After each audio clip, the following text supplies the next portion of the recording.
Hello and welcome to The Insider, a show designed to clue you into the biggest news, events and announcements inside the video games industry, discussing with you some things you may know, some things you may not, and the glue that holds all of them together is a little bit of my own opinion.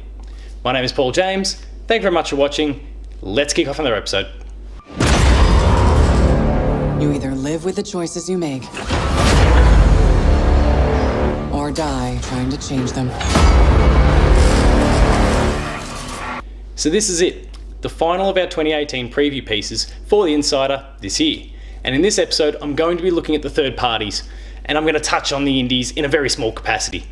We're looking at the third parties, there's so many of them, we're abandoning the structure that we've used in the last few episodes, just to focus on little blocks of different third party publishers and what they're going to be up to over the course of 2018. So sit back and enjoy as I regale to you some of the games that are coming from the big third parties in 2018, and then I'll close out with a few games that I want that might come somewhere down the track, but some announcements I'd love to hear from them. The story doesn't end here. So first up for discussion today is EA and Activision, the two biggest publishers in the gaming business. Now when we look at the Activision lens, there's not that much that we need to talk about. Call of Duty will come out probably in the first week of November, and that's about it for them this year. Last year they had the advantage of having Crash Bandicoot. There's been rumours for quite some time that we're going to get a Spyro remake, remaster, the same sort of style as Crash Bandicoot, but that's yet to be announced. And as far as the talk about a Crash Bandicoot sequel and the 5-year plan that Activision's got in place, well, none of that's been revealed yet. So we'll take that with a grain of salt. We'll hope that the game comes to Switch and PC like we've heard, and we'll hope that a sequel gets announced. But until then, let's hold our horses. When it comes to EA, there's a few things we need to look at. Anthem has been delayed into 2019. The news sucks, but it's probably for the game's benefit, especially given the pressure that's been put on EA and BioWare in recent years. But as far as some of their other releases are concerned, Battlefront came out last year and caused some problems, but we're expecting DICE to follow up this year with a new Battlefield game, and whilst that hasn't been locked in and confirmed as to what setting that game will be, there's been a lot of talk about a return to the Bad Company sub-franchise. It could be something like in a Vietnam sort of setting, given the recent World War I approach. 2042 could be coming back, a remake or kind of reimagining of that. There's a few different lenses that people are looking through when it comes to the Battlefield franchise, but until we know any more, grain of salt. Of course, when it comes to EA, we have to think about their sports games. So we're going to see FIFA, we're going to see Madden, we're going to see presumably another NBA, there's NHL, there's a whole bunch of different sports franchises that they look to tackle. We'll see them in some capacity over the course of the year. And then there is their indie initiative, the EA Originals. Faye was announced 18 months ago at E3, and that is now coming this month. You'll be able to play it in a matter of days on PS4, PC, Xbox One, Switch. It's available for everyone. It's a beautiful looking indie game and it's well worth checking out. And then there is A Way Out, the co-op, Joseph Fares, F the Oscars craziness. It's doing some really cool things. It is one of my most anticipated games of the year. If you're not familiar with it, it's a Prison Break, the show, but playable in co-op, either online or split screen couch co-op. It's looking to do some fantastic things. I'm really interested in what's going on. You should be too. Check it out when it comes out in March. So they're doing some really cool things, EA, this year, and they've got some things on the horizon. Let's see how it all plays out.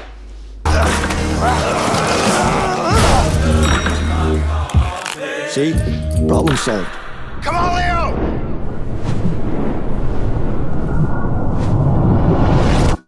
Hold your hands up high. Next, we're moving on to another pair of big third-party publishers. We're talking about Warner Brothers and we're talking about Square-Enix. Now, the interesting thing about Warner Brothers is they've been pretty tight-lipped about a lot of their stuff that's coming. The only thing that we know that is on the horizon is a pair of mobile Harry Potter games and then a console Harry Potter game that is somewhere in the future. Those two mobile games are locked for 2018. The console one, presumably 2019 or beyond. But outside of that, there's nothing really we know. We know that Rocksteady's working on a project, but Rocksteady aren't technically bought and owned by Warner Brothers, so who knows where that project's going to go. There's support still coming for Injustice and Mortal Kombat and all those of the world, but new games and projects, we don't know that much about what Warner Brothers is up to yet. but that's bound to reveal itself soon enough. So look forward to what they've got in store. When it comes to Square-Enix, there is a ton going on. Square-Enix obviously in about half a decade to 10 years ago purchased Eidos, and with that brings a whole bunch of Western franchises, Western developed, Western owned, Western born franchises that are really kind of bolstering their catalogue. So on top of the Dragon Quest Builders 2s, Dragon Quest 11s, Final Fantasy 7 remakes, Secret of Mana remakes and the like that are coming from the Japanese branch, there's the Western IP such as Shadow of the Tomb Raider, still not technically confirmed, but it may as well be, that are all on the way. And yeah, you add that to some of those Japanese franchises, as well as Kingdom Hearts 3, which apparently they're saying is coming out this year, Project Octopath Traveler for the Switch, and Square Enix is doing some really cool things over the course of this year. There's more to come in 2019, as you can always expect with Square Enix. They'll announce some games that probably won't come out for another half a decade, but there's some interesting things going on there. There's lots of machinations in play, and I'm really curious to see how those play out. 2018 is going to be a big year for them.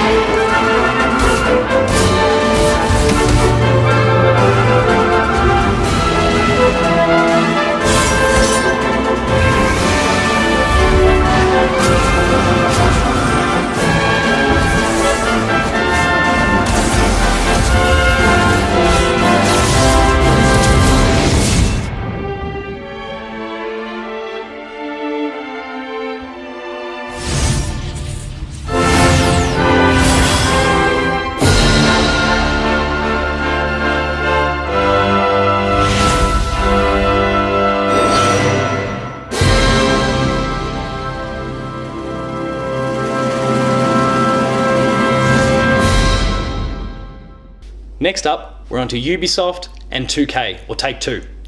There's a few things going on at both of these publishers. We'll start with Ubisoft, and whilst it's not been confirmed yet, there's a lot of speculation that leads us to believe that Watch Dogs 3 is on the way, and on the way for 2018.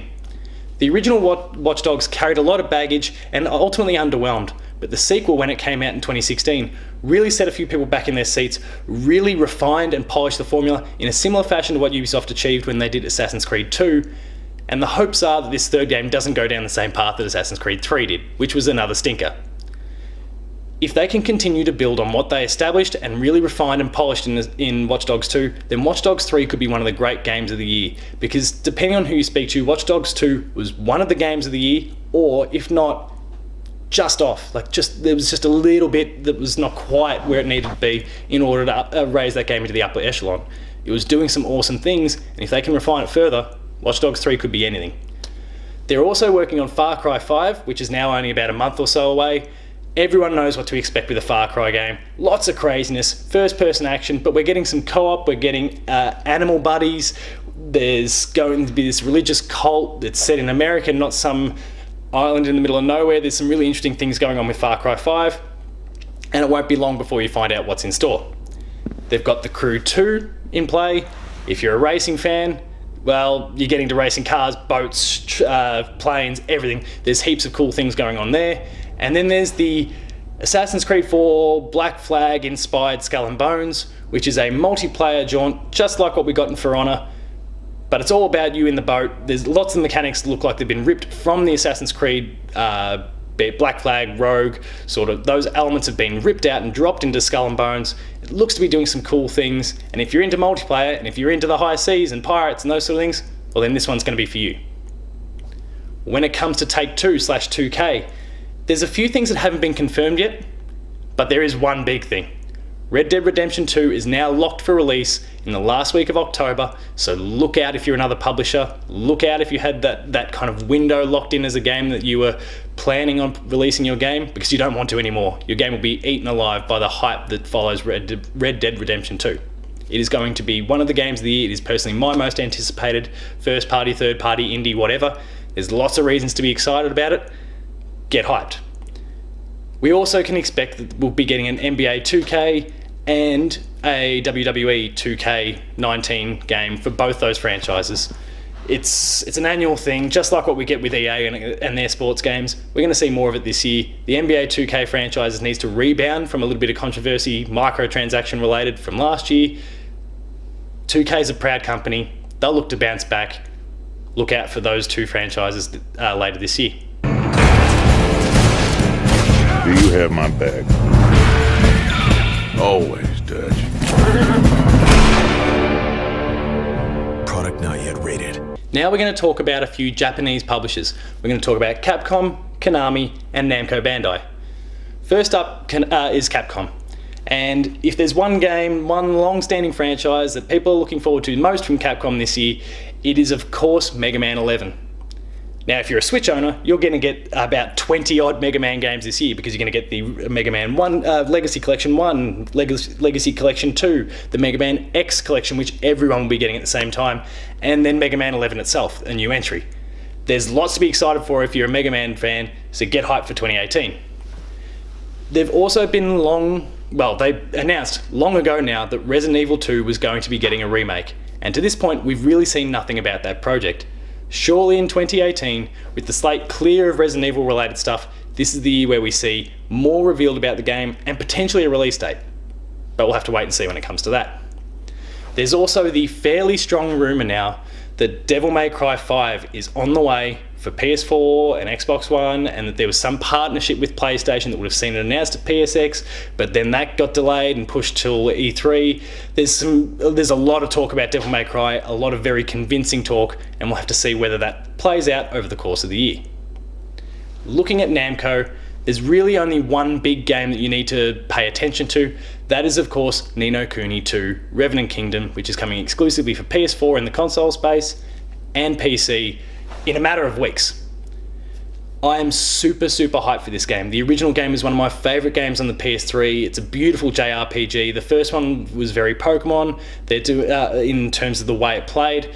There's some differing elements in play here when it comes to Ni no Kuni 2, but I'm very impressed by what I've played and seen so far of the game. Look forward to that in March. And then there's a sticky one coming from Konami. Now, of course, we're going to get a PES game over the course of the year, but it is Metal Gear Survive that is now a week, 2 weeks away, and there's a lot of negativity following that game. But it is a Metal Gear game, and as a result, that carries a lot of weight, a lot of hype, a lot of expectation. And look, despite the fact that Kojima's gone, it's a Metal Gear game. There's a lot of talent that worked on those previous games that are still there. And if they can get the pieces together, then this can still be a very interesting game and potentially very enjoyable game in its own right. But that remains to be seen. See what happens when it comes out later this February.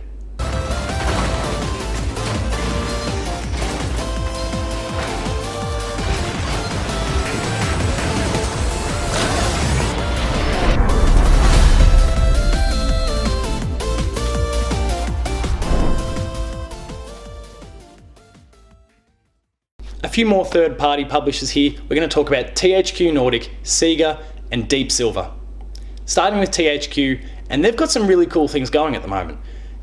Chief among those being Darksiders 3 and Biomutant.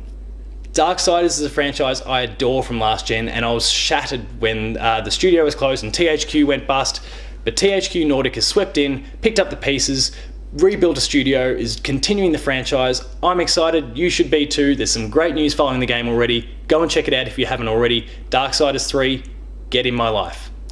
Biomutant is a third-person action. There's RPG elements, there's lots of customization, it looks gorgeous, it's got charm, personality, a bit of humour. There's some great things going. We still don't know a hell of a lot, but it comes from the team formerly responsible for Just Cause, so there's pedigree there, and for that reason alone, Biomutant is a game that needs to be on your radar going into 2018. Pillars of Eternity 2 is a game that's coming this year, courtesy of one of those third parties again, THQ. They're publishing the game, they're supporting the game. We just had a preview go up on Player 2. It's looking awesome. Please make sure to go check that out. Pillars of Eternity 2 comes just a few months from now, so get excited. When we look at through the Sega lens, we see quite a bit, not necessarily from Sega themselves, but there's some Sega work, there's some Atlas work, there's some Shenmue sort of action. There's a few things going on that means that there's plenty to be excited for about Sega through the course of the year, and they don't need to lean heavily on their flogged to death mascot Sonic.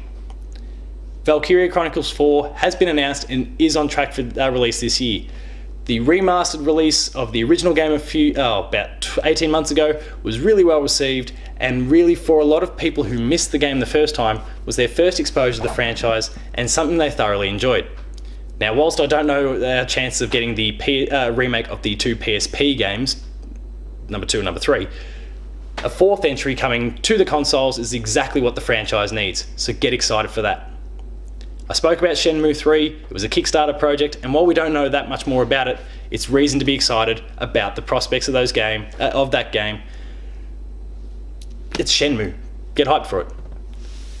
Yakuza 6 and Kiwami 2 are on the way. 6 being the latest entry in the franchise, and Kiwami 2 being a remake of the second game. The Yakuza franchise is surging in the West at the moment. It's been one of those that's been largely ignored in the past, but courtesy of Zero and Kiwami last year, the franchise is now starting to get a little bit of attention here, a little bit of hype. There's a bit more excitement about these two releases than I've ever seen for a Yakuza game before, and for that reason alone, just keep them on your radar, and if you're interested, go have a bit of a look. When we look through the Deep Silver lens, there's 2 main games that we need to be paying attention to. Kingdom Come Deliverance, which is a big Skyrim-style RPG. The game's out in about a week, so look forward to that. But it's a Skyrim-style RPG without the fantasy. And for that reason alone, I'm really interested to see what they'll do. It's not often that we get a very medieval game without those fantasy elements. There's always a dragon, or there's magic or something to it. That doesn't exist here, at least as far as what PR is saying. For that reason alone, I'm really interested to see what they're going to do. The game's out in a week, perhaps go and check it out. And finally, Deep Silver also has Metro Exodus. Our own Matt Hewson cannot say enough good things about that franchise, and is super excited for this latest entry. For that reason alone, it should be on your radar, so make sure to go and check that one out. As far as indies are concerned, well, Kingdom Come's one of them.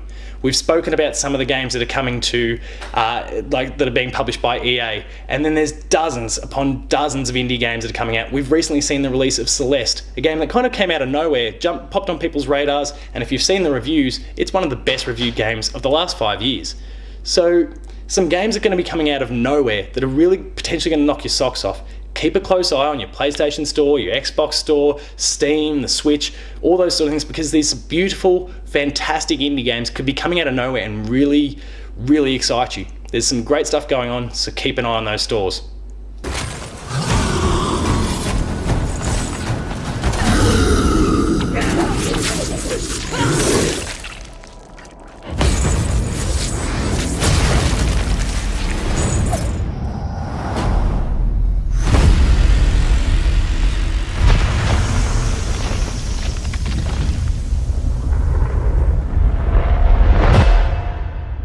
Like with the last 3 previews, there's been a segment dedicated to what I want to see announced, and I've got 4 things that I want to focus on here from the third parties, and conveniently enough, they come from a very limited number of publishers.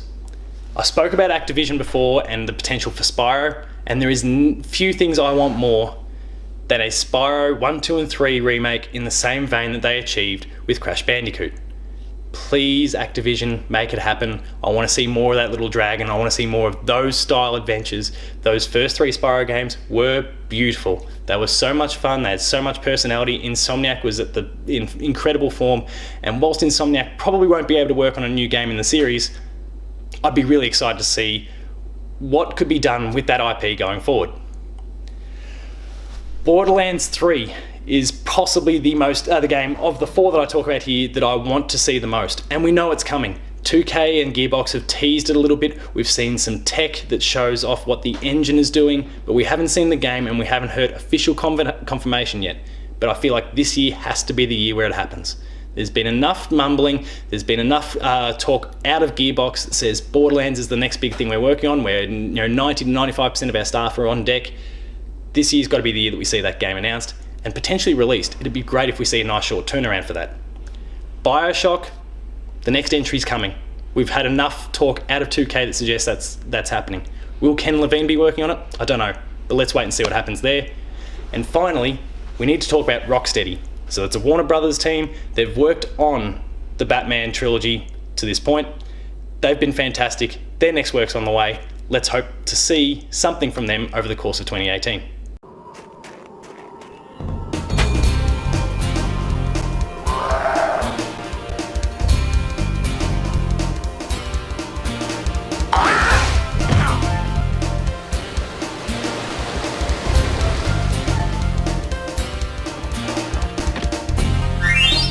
So that was another episode of The Insider.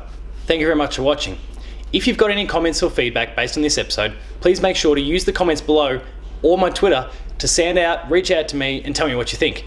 Whether there's any games that I've missed, games that I'm perhaps giving a little bit too much weight to, games that I'm perhaps underselling a little bit, let me know about it. If you've enjoyed the show though, please consider liking, sharing and subscribing. All those buttons are down below here. That'll allow you access to weekly episodes of Patched, the Video Games Club, more of The Insider. There's Player 2 plays, trailers and a whole bunch more, all stuff that can only be found at our YouTube channel, so please make sure to go and check it out. If you like written content, make sure to visit the website player2.net.au where you can find reviews, previews, opinion pieces, news, features, the Player 2 Writers Draft and a whole bunch more. There's some awesome stuff there contributed by some of the best talent in Australia, so please make sure to go and check it out. For rolling updates, the website you can find on Twitter at player2au, and myself, you can find me at PaulJamesP2 on Twitter. And until next week, thank you very much for watching. I'll see you later.